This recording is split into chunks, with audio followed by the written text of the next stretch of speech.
Okay, Along Came a Spider Part 2. So, yesterday I was talking about how Melkor made a pact with Ungoliant, the big nasty spider, to seek his revenge against the Valor. And so there was a big festival going on. Then they didn't really have seasons at this time, but Varda had, or Yavanna, had set kind of a time on when the harvests and when the fruits and everything would come. So this was kind of like a harvest festival.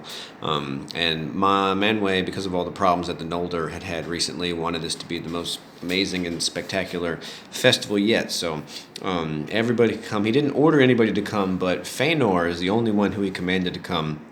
But Finwë, his father, said, "Nope.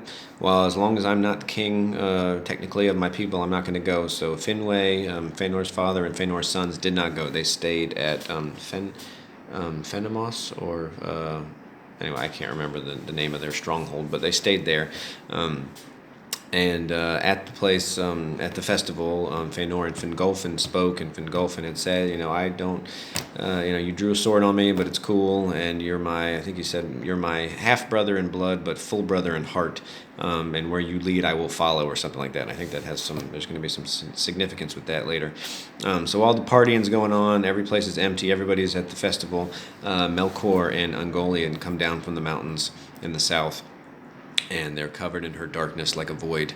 And they go to the trees, the trees where all the light's coming from, and Melkor stabs the trees with his black spear, and the sap pours forth like blood, and Ungoliant, she drinks it all up, and she puts her shiny black beak or whatever to the wound, and she drinks up all the sap and withers and kills the trees. They die.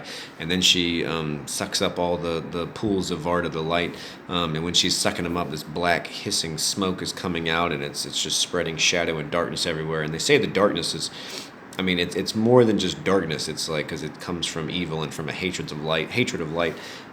This chapter is even for Tolkien, is extremely full of imagery and everything. It's really wonderful. And so she ends up, they destroy the trees, and everybody sees the shadow looming out of out of the south, and then Melkor dips out. They run out of there. So that is possibly one of the worst things Melkor has ever done, but he got his revenge there. So, Stephen Colbert, I want to talk about Silmarillion and Tolkien and Middle Earth and all that good stuff. So hit me up, please. Zoom, Skype, whatever. All right. Thank you.